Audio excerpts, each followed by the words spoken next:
Ludum Dare Post-Mortem. So really quick, I have some extra time here at the end of the night. I'm going to go through a couple of things and really just run through the backstory behind my game, some of the stuff that I kind of did, stuff that worked well, stuff that didn't work so well, and some issues and things that I ran into along the way.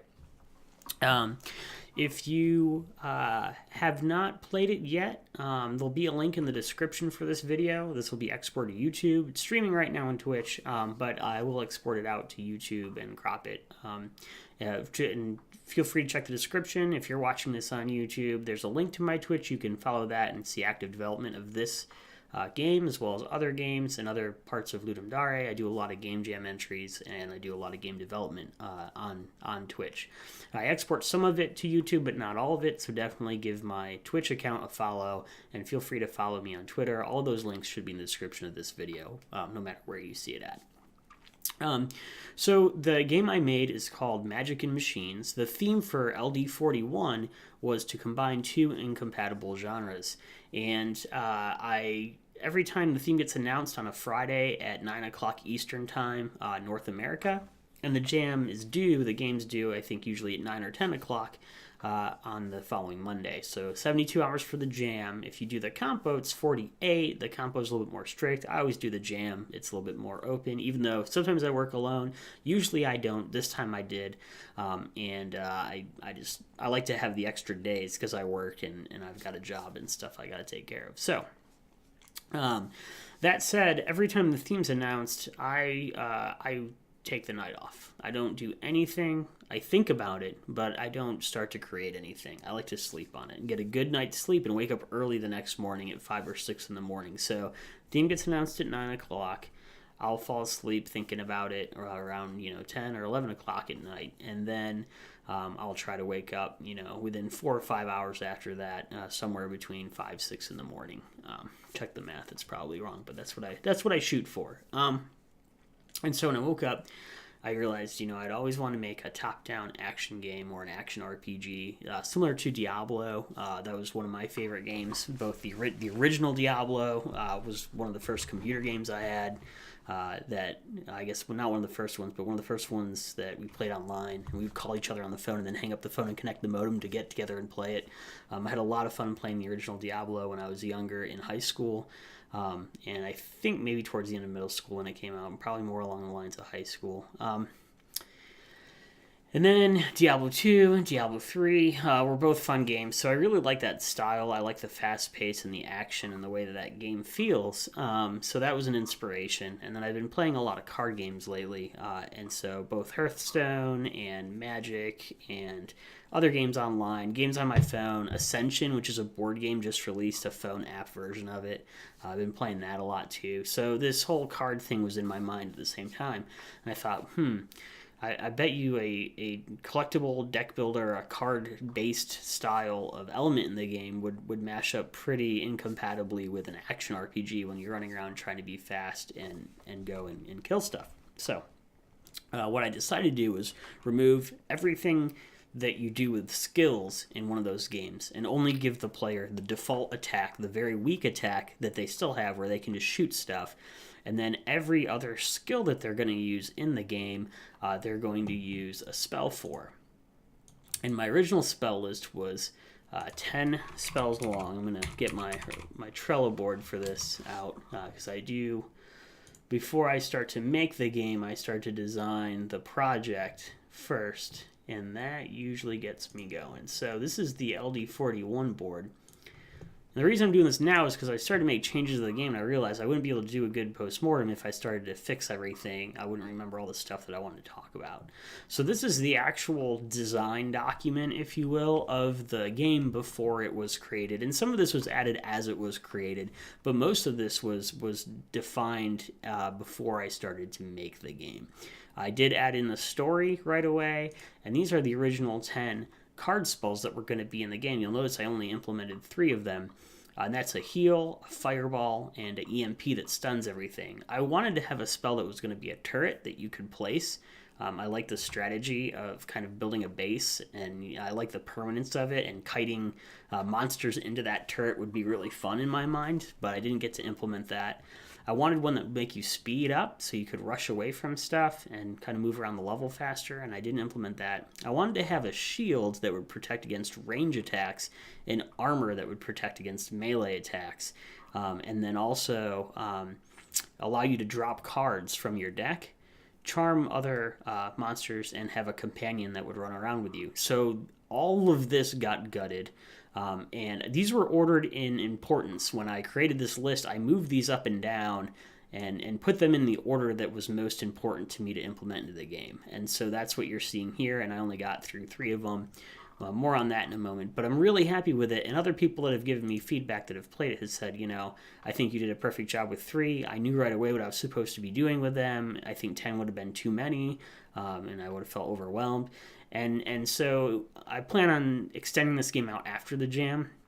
And when I do that, I think I will implement a few of those spells, but I'll ramp up the player's exposure to those throughout the course of play rather than having them all at once. So that's the original kind of spell stuff there. And so that was the idea for the game. Now, I started off with basic movement. So here you'll see in this clip just basic player movement using the WASD keys. And this is an implementation, a heavily modified implementation of Sebastian Lag, I think is how you pronounce that. He's from South Africa. He's a brilliant game designer who was competing in Movie Game Jam recently. He made a game called Swordfish that was fantastic. I highly recommend you look him up. I'll put a link to that in the description also. But he has a great tutorial on a 2D platforming controller that doesn't use rigid body. Now, I'm actually using rigid body for hit detection in this, but his tutorial is for a 2D platform where it's a side scroller. I've heavily modified that, not heavily, but I've changed that quite a bit to make it a top-down controller. And so here you'll see some more of that adaptation, I'd say, from his tutorial. So watching that, coding it line by line alongside, but then also making all the changes and converting it on the fly so it worked for a top-down game instead of a 2D platforming game. And that's what you're seeing here. And this is a camera follow. I think it's like the 13th tutorial in there. I skipped quite a bit. He does some stuff with moving platforms and slopes, and I didn't need that, but I used some stuff of that in the past, so I remembered it, and I just kind of went ahead for it. And my camera was jacking up here too. So having his camera, all these are for a 2D side scrolling, so having to modify that was a little bit creative trial and error on my behalf. Finally had it working really nice here, so you'll see how that camera is following me around. And I'm just going through Twitter because it's easier than finding and digging out all these videos, but you can get the idea from that. Then I started to write the AI, and I wrote all that from scratch. That's just updating based on the player's position and then adding velocity to move towards the player. However, what I did was I really screwed up the code, and if you notice, I tried to hide it when I posted this on Twitter by cropping the video so you never see the enemy get close to the player, because if it does, it slows down, and the reason for that is I forgot to divide correctly when I was creating the velocity for the enemy. So it actually gets slower as it gets near the player, which is kind of funny. It's kind of creepy. They run up really fast and they get really, really, really, really, really slow and close to you. So it's unique. It's creepy. It might be useful for some other enemy that I create later on. And when I run into bugs like that, I always kind of stash those away, and I think, oh, well, that was interesting. How can I use that for something rather than just say, oh, this is broken, I need to fix it. I always try to think like that's really an interesting behavior. Maybe that'll come in handy sometime. And so stash those things away, and that's some just general advice I'd say when you're dealing with stuff like that. This is really funny. I went through and I couldn't remember how to code the mouse screen to world point, getting those values, and then using the atangent2 function and changing it from degrees to radians and kind of getting those velocities in place correctly. So this is supposed to be firing one bullet, but if you watch this video, it's definitely spraying, thousands of entities into the engine, and none of them are going where my mouse is. So that was a lot of fun. I actually killed about half a day on this problem until I found a new tutorial or somebody on Stack Overflow who had a solution, or on the Unity forums, I don't even remember where. And it's actually less lines of code than I used to write, and it's easier to follow, but it was still bugged out. and there was problems because, again, I'm doing a top-down thing, and theirs was for a side-scroller, so I had to rewrite some of it, but it ended up working out in the long run. Here is when I started to create the loot, and there's a funny story about this. I implemented the loot and the spell IDs right here in the game, and I knew I was going to make some of those spells, so I just had like a couple numbers. It was always looting to spell ID 1 right now, and the first spell I implemented was Fireball. What happened, though, is I didn't realize at this moment that I would need to have a visual indicator for the player when they run out of cards, and that was kind of a mistake because spell ID 1 had already been set to Fireball, and the way I was playing around with the UI, which I'll show in a moment in Unity, I was using an array and then taking the spell ID -1, because you might pick up 2 Fireballs and a heal and an EMP and some other spells. I wanted the order that you looted those to remain in state and kind of not be sorted and always be in that pattern. So when you change spells, you're actually sending that ID off to the UI that's then subtracting 1 from it and showing you the correct card. So that's the idea behind that. Here, my videos were getting cropped up, and I spent a lot of time. The reason I came so close to losing, or not losing, but like not submitting this time, is I spent a lot of time trying to update and tweet and show my progress on things more than I usually do, and I think that just some of the glitches and things I was running to trying to record some videos and stuff was handicapping my speed at the same time. So this is me showing the first tests of prototyping the card changing. I still haven't realized that I'm going to have to show a indication that you're out of cards at some point, and so here you'll see I've already implemented the Fireball and the heal, but I didn't follow through. After that, I went through and took a break and did some pixel art. One thing to note about this is art's my biggest blocker usually in these game jams, and so I usually do that last or close to last. And I get really, I'd say, like anxious about drawing people and feet and directions. And one of the things I was worried about at this point, up until this point in the game, is that I'd have to do a lot of artwork to show 4 to 8 different directions of every sprite. How I got around that was by changing the theme to more of a science fiction theme and then just animating a single face that floats. And it works out really well. I really am pretty happy with how that looks and behaves. And I can open up a sprite here and show that a little bit. So let me go ahead and open the player. I think it's this guy here. And we'll see here, it's just 4 frames. And I put them backwards in Unity, so this is what you get. So we can probably zoom this up here so you can see it in the video, actually. All right. So that's it. So I went from, maybe having to code, 8 different unique sprites with animation for each one of those, down to just coding 4 frames animation. So it's a huge time saver for me, and it also worked out really good. I almost kind of felt bad about it because I was putting so little work into it. So when I made the enemies, I actually put a lot of effort into them and in their animation, and I'll show you them. Well, I think I have a tweet about that here. So again, this is working out really nice. So here's the enemy animation. This is actually, I think, 9 frames long because it sits for a moment at each state before it stops. And then the boss, if you encounter the boss, it's actually, I copy and pasted these 9 frames of animation. I copy and pasted into 5 different projects and then redrew them so that they would kind of tie in together. Actually 3 different projects because I'm flipping their sprites. So we almost get done here, and things are looking pretty good. And that's probably, you should definitely go play Trout by Honest Dan. It's a great game, part of the jam. And I think we're almost done here, and things are really coming together and playing really well. And so I've got spells, I can run around, there's a symbol for out of cards. And things are looking pretty good. Let me go through really quick. So here's all the enemies in the game. Let's zoom this over here, and we'll zoom out a whole bunch. Right. So this is the map. Spoiler alert, I guess. These are all the enemies with their hit detection. We can zoom in, and then they have their hitbox. So if the player gets into one of these box circle colliders, then the enemy will start to come at them. If they shoot, it'll actually go against their hitbox. That wasn't always the case. I had a bug when I first started where the bullets would just fade right at this circle. And again, I thought, well, maybe there might be an enemy someday that has a shield that has a radius to it. I could use that same bug to add in a feature. So again, always trying to recycle problems that I come across and keep a track of those in my head. So that's it, pretty much for the design. The UI is up here, and that's the entire UI. We'll go through and make sure I didn't miss anything. Towards the end, I added in the art, like I said, and then I rushed into boss in the last minutes. I used GFXer, which is based off of SFXer for the Mac.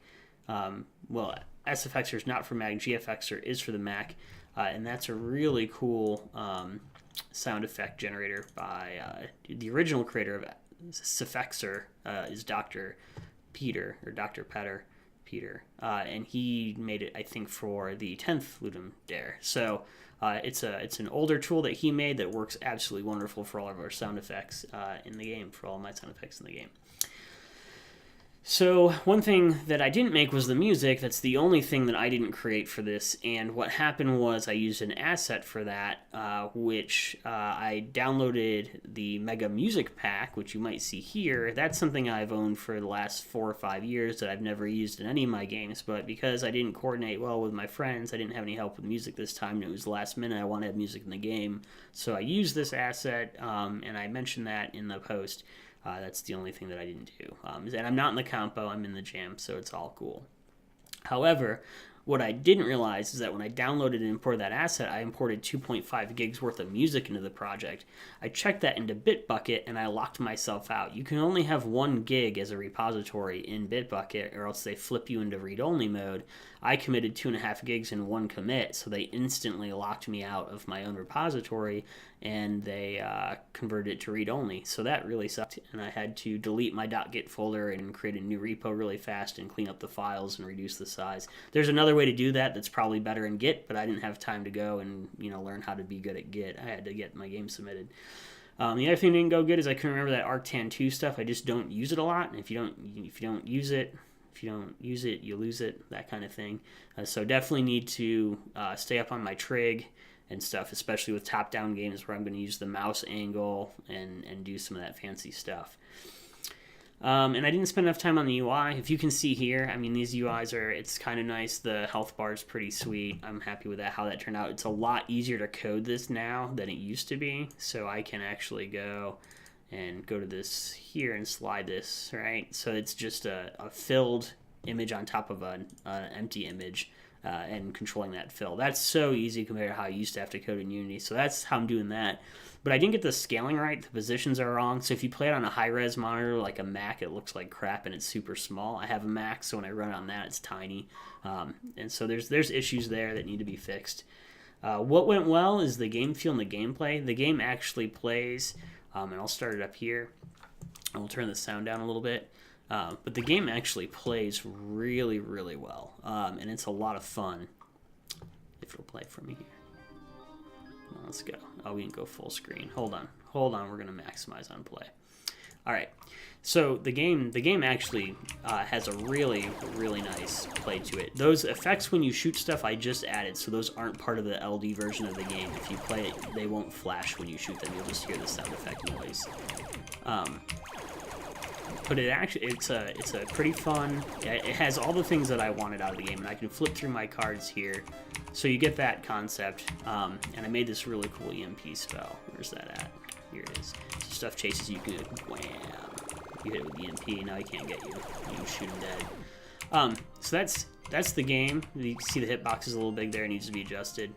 But anyway, the game feel and the gameplay is really fun. And I think the shortcuts that I took on the art really paid off because I didn't have to do a whole lot of time animating all those things. And then this is probably one of the funnest games that I've made. Like, I had so much fun making this game, and I'm going to continue it afterwards because it was a blast. I really loved it. Sometimes I get into one of these jams and I kind of start to fade after the first day of working on it. This was I couldn't stop thinking about all the stuff I wanted to do. So it was a lot of fun. And it's the closest call I've had for deadline. I got so wrapped up in getting the spell and the cards right. It was a lot. There's a lot of challenges with that whole deck system and spell system that I wrote, that it almost put me into not submitting in time. And then the other thing that I'd say worked well is I slept regularly throughout the whole jam. I didn't have any weird nights. I mean, I did go to sleep one night kind of early on Saturday and then wake up. But other than that, I tried to keep a routine sleep schedule, which I think helps out a lot because I'd wake up refreshed and I wouldn't make as many mistakes because I was working tired. So that's it. Hopefully you enjoyed this post-mortem of Magic and Machines. Feel free to check it out on itch.io. There'll be links for that. If you're in LD41, you can play and rate it on the LD page. Check out my Twitch for further development. I will stream some stuff of that in the future. I'll probably be working on this game for about a month or two and see where it goes if I keep having fun with it. But anyway, thanks a lot for checking it out, and I hope you have a great day. Bye.